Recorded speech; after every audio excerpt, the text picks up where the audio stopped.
All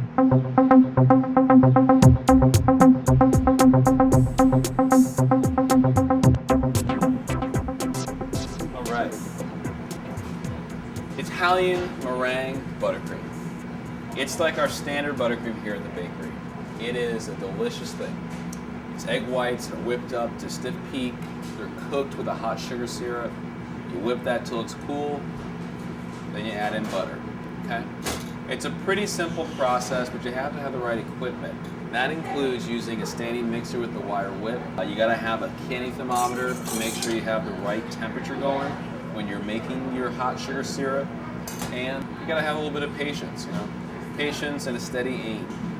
One thing I know that people worry about is, how can I make sure that when I'm pouring my hot sugar syrup in, I'm not gonna pour it all over my skin, okay? It's not that difficult to get this syrup into this bowl even while this whip is running around and like going around in a circle. It's not that difficult.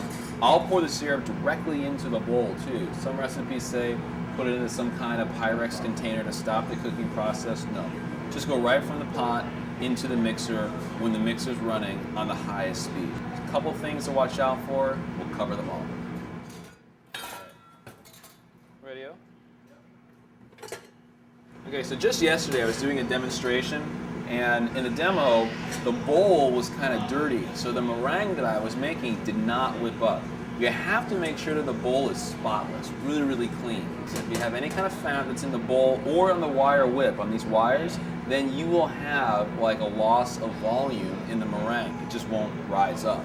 You could kind of wipe it out with some alcohol. Someone gave me the tip, put some vodka in it and, you know, wipe it out with that. So anything you want to do, but just make sure your bowl is clean. The amount of sugar we want is just 8 ounces. That's going to be 1 cup of extra fine granulated sugar. So that's like half a pound. I'm going to put that into here. I'll combine this with 1/4 cup of water. This is 1/8 of a cup, so I'll use 2 of those. Always a little bit of math involved in baking. My candy thermometer, okay? I'm going to just gently stir this around and make sure I distribute my water into the sugar well. I want to bring this combination of sugar and water up to 245 degrees, okay? It's going to be right between this firm ball and soft ball. I want to do that, and I'll do it over my on my stove at like the highest temperature. Now you notice like I just flipped it over. That's because I want to make sure the bottom of my thermometer rests well within like the sugar syrup, you know, combination.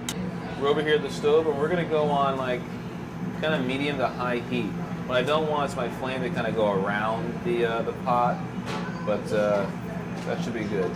Now I can kind of partially cover it like that, just to kind of help the time go a little more quickly.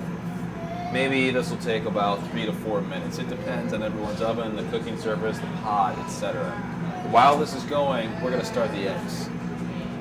For the eggs, what we're going to do is, first I'm going to measure out my sugar. I'm going to need 2 more ounces of sugar.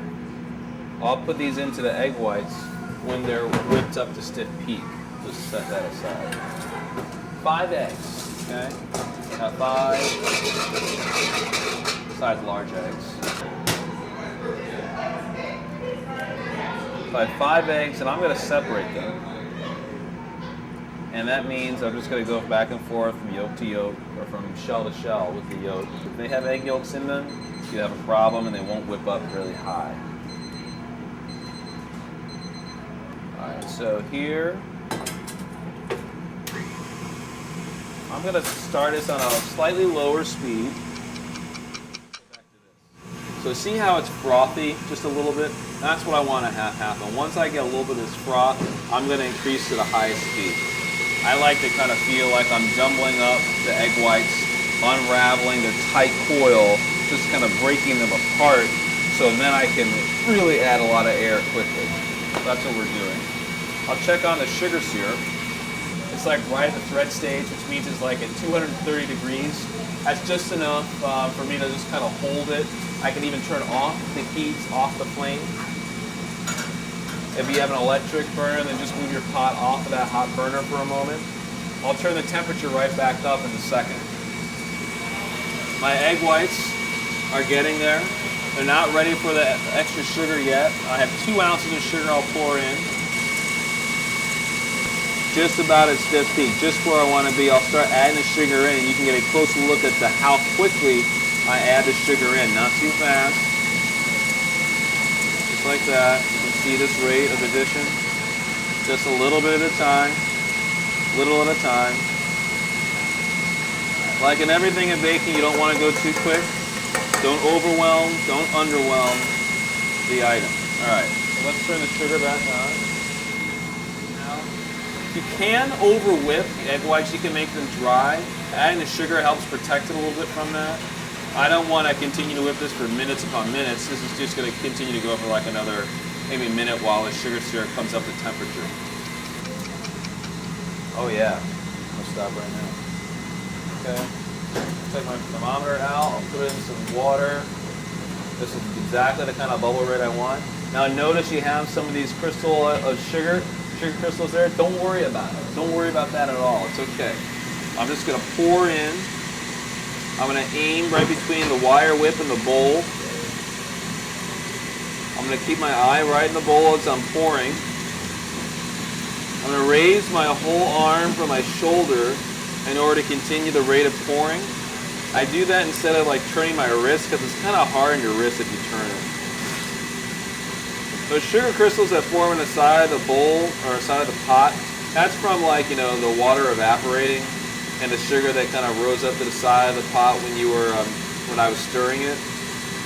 You know, if we were making fine candies or something, then that ring of sugar would matter. If we're making some kind of fine, super fine candy, but we're not doing that. We're just making a syrup to pour into the egg whites to cook it. So we don't have to stress out about that sugar crystallization.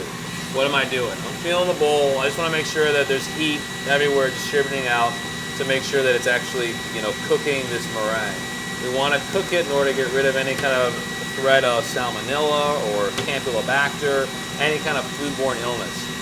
Remember though, that most foodborne illness that's in eggs is going to live in the yolk. That's where the fat is. That's where a lot of the protein is. In the egg whites, it's all protein, but you don't have as much threat of any kind of foodborne illness living there. So we're good. All right, I think we're ready to go to add in the butter. Just want to show you what the meringue looks like. See those peaks? See that? Isn't that awesome? Really nice and light. Really got great volume. It's perfect for adding in butter. The butter we're just going to do a little bit at a time. You can cut it off in tablespoons at a time. You can do it in kind of random chunks like I'm doing. It's fine. The whole idea is, again, broken record, don't overwhelm and don't underwhelm the amount, you know, your base of what you're adding things into. It is nice to have good energy when you're, you know, preparing things, because honestly, people can kind of taste the love and feel whether or not you're rushing through things. So it's good to slow down and take your time. I like it because it can hold a lot of flavors. You can add vanilla extract to it, chocolate, raspberry puree, fresh strawberries, lime oil, lemon oil, rum, amaretto. You know, the list goes on and on. So it's just butter and sugar and egg whites and water. That's all it is. It's very old-fashioned, very old school. And I'm telling you, like, this is definitely, oh yeah, look at this, check it out. Check it out. This is where it's at. Oh, it's delicious. This is delicious stuff. So check out other recipes at CakeLove.com. We've got great hidden treasures and hidden secrets for how to be a better baker. Thanks a lot.